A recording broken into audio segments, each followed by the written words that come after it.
Yes, kwa majina naitwa Isaac Mungai, aka kijana msafi, chairman wa New Gema. Na nimekuja hapa kwa sababu wiki ambayo inaelekea kuisha, mumeona kule Nairobi, Bwana William Ruto alikuwa na mkutano kubwa, alikuwa ametengeneza sherehe bandia. Alikuwa na sherehe bandia ile ambayo alikuwa anaita Katiba Day. Na mimi ninataka niambie wa Kenya, na nilisema hii kitu tutapelekana mpaka mwisho. Hakuna siku tutalala. Hakuna siku tutanyamaza. William Ruto akicheza karata yake kule, hiyo mambo ya potapotea ukora hapo na ukoni mani akifanya, tulisema ya kwamba hatutanyamaza kama vijana wa nchi hii. Na mimi leo nimekuja hapa niwaambie, hii kitu mnaona William Ruto alikuwa anasherehekea pale, akiwa na hao viongozi wake wakora. Hii kitu walitengeneza sijui wanaita Katiba Day. Hii ni kitu William Ruto anajaribu kuunda pale ukora ya kujaribu kusafisha jina yake, kwa sababu tayari katika ushirika wa kimataifa jina wa William Ruto imechafuka, inanuka, imeraruka, ni kitu mbovu, ni kitu imeisha.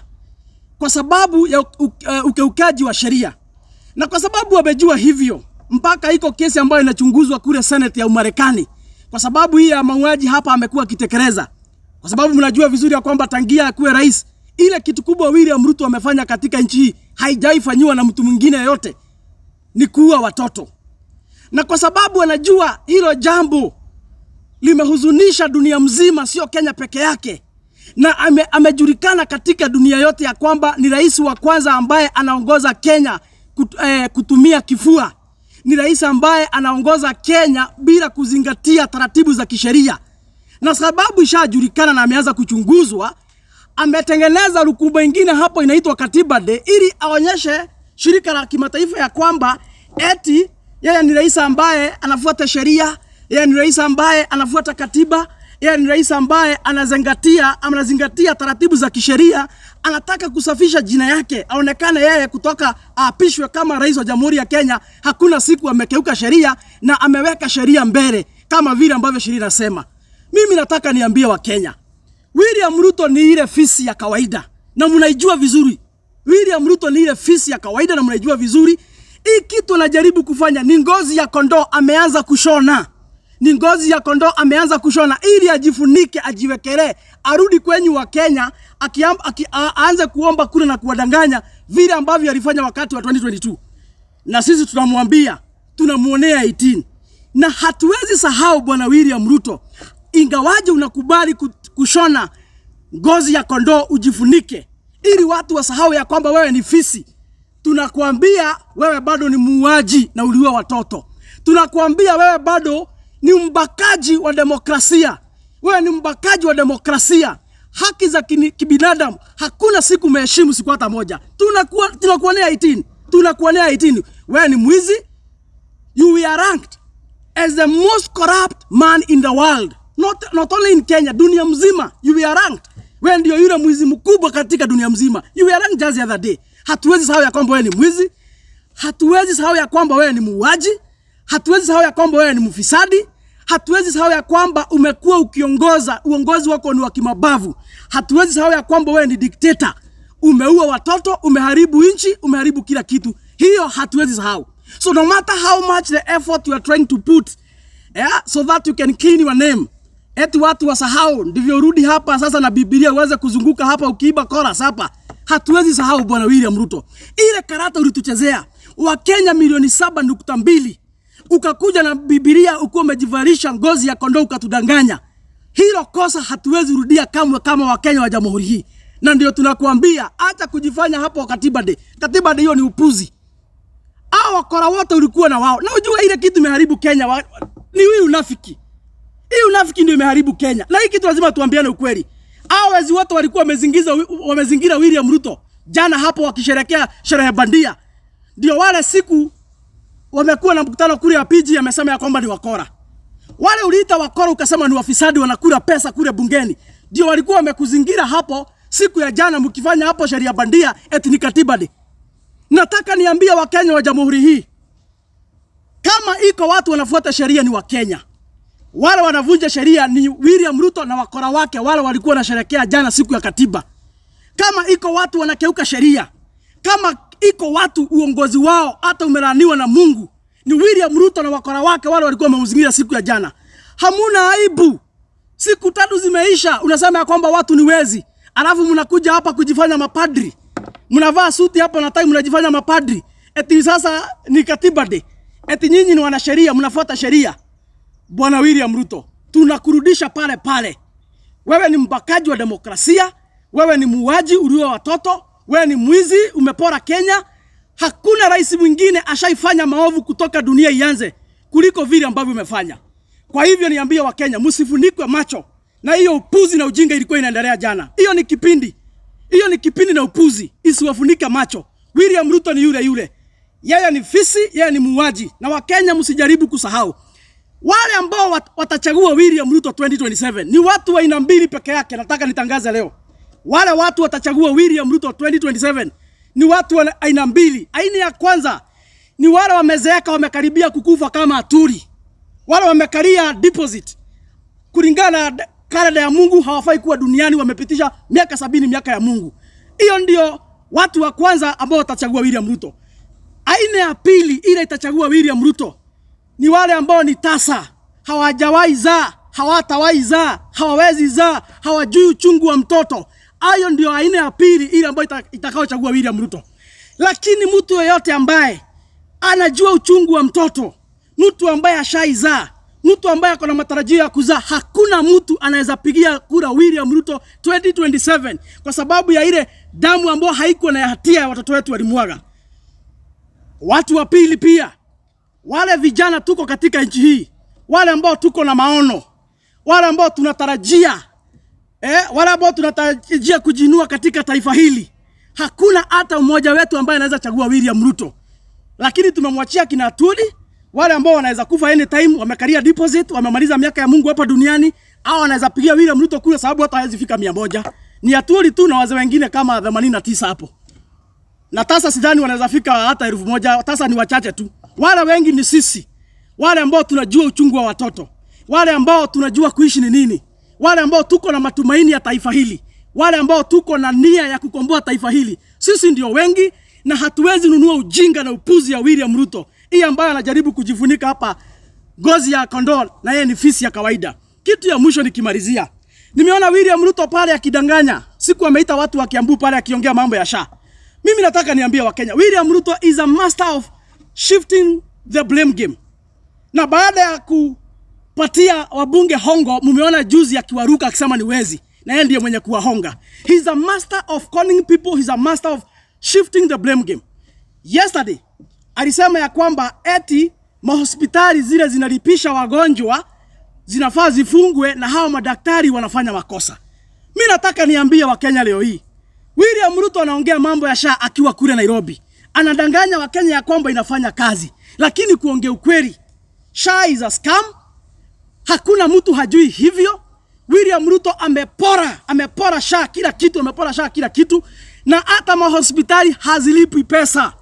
Ukienda katika statistics, deni ya NHIF ya mahospitali kwa muda wa miaka karibu 100 haikufika 50 billion. William Ruto na SHA yake wamekuwa katika ofisi sijui ni miezi 10. Wako na deni ya mahospitali zaidi ya 50 billion. Bwana William Ruto, acha kudanganya wa Kenya ukiwa State House. SHA haifanyi kazi. SHA ni ukora. Hamlipi mahospitali. Na hii kitu Bwana William Ruto ulidanganya juzi. Nataka nikuambie hapa, ukikasirika na mimi kama naongea uongo unishike. Uliambia wa Kenya ya kwamba eti wale wa Kenya maskini SHA itakuwa inawalipia for free. Nataka nitangaza hapa kama kijana msafi, na kama nadanganya kuja unishike. Hakuna SHA inalipia maskini bure. Ili ujisajili katika SHA lazima ulipe for 12 months. Ukiregister katika SHA lazima ulipe close to 8,000. Ukishalipa hizo pesa, kitu ya pili lazima ambao ufanye. Ukienda katika hospitali lazima ulipe bili yako venye umetibiwa. Ile kitu SHA itakulipia ni kitanda.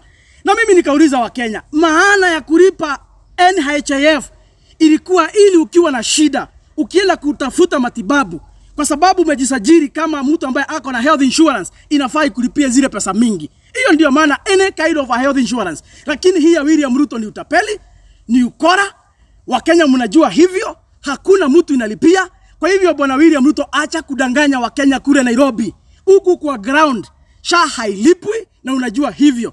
Shida si madaktari, shida si mahospitali, shida ni wewe, kwa sababu hiyo system yote kutoka juu mpaka chini ni ya majambazi na unajua hivyo. Na kama iko Mkenya ambaye analipiwa SHA for free na serikali, tungetaka kumjua ni nani. Kwa sababu hii maneno ya kudanganyana hapa kila siku, hii lazima tukatae. Hatuwezi kuwa tunakubalisha rais ambaye anadanganya watu mchana wazi. Kwa hivyo nikuambie William Ruto, ukidanganya sisi kama Wakenya lazima tunaambiana ukweli. Hii mambo ya SHA usijaribu kudanganya watu. Unataka madaktari waonekane ndio wabaya. Unataka mahospitali zionekane ndizo mbaya, lakini wewe ni mzuri.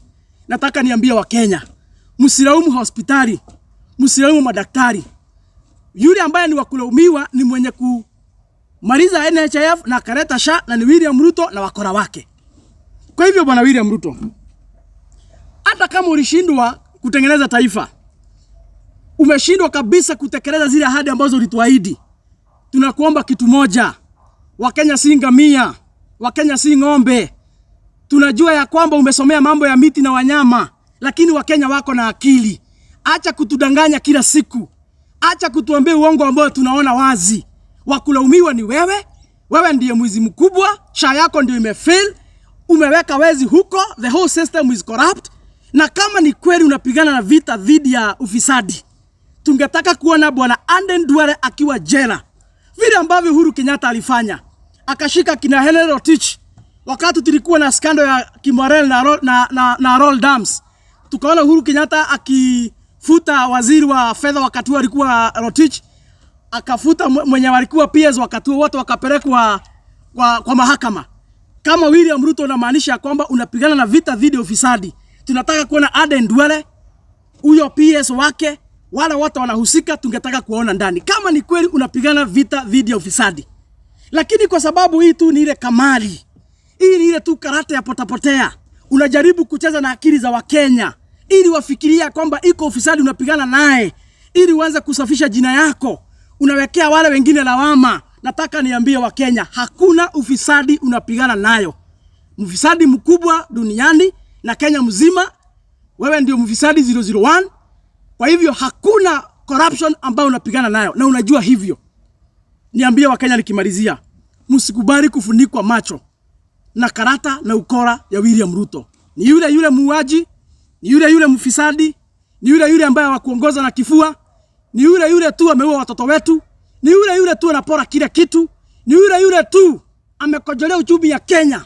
Watu wote wamesota, hakuna kitu inaendelea, viwanda zinafungwa, investors wanatoroka nchi kwa sababu ya high taxation.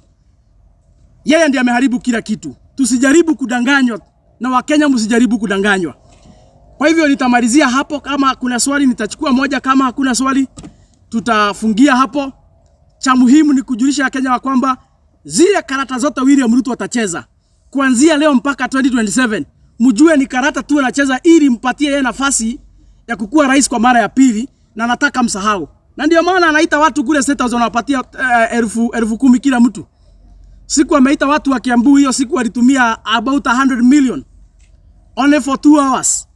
Na juzi nimesikia akiuliza watu kule State House, wakati walikuwa na PG, akiuliza watu ya kwamba eti watu wanatoa wapi 150 million za kuhonga watu kule Parliament.